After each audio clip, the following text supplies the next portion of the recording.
DSC 2008 బాధితులకు good news. ఏళ్లుగా నానుతున్న వ్యూహానంపై high court జోక్యంతో Revanth సర్కార్ స్పందించింది. ఈ విషయంపై ఇప్పటికే కసరత్తు చేసిన ప్రభుత్వం డిఎస్సి బాధితులకు న్యాయం చేసేందుకు ముందుకొచ్చింది. అయితే మరో వారం రోజుల్లో వారికి కొలువులు ఇచ్చేందుకు సన్నాహాలు చేస్తోంది.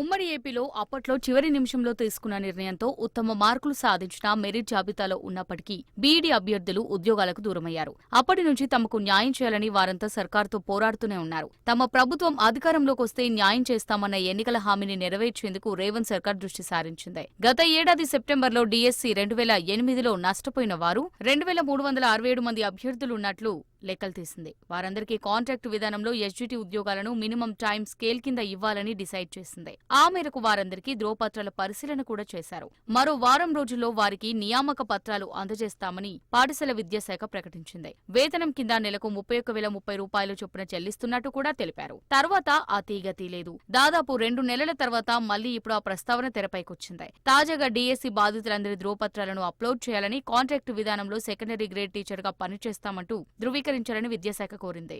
ఇందుకు 1,382 మంది అంగీకరించారు. నియామక పత్రాల అందజేతకు సీఎం రేవంత్ రెడ్డి నెల రోజుల క్రితమే ఆమోదం తెలిపారు.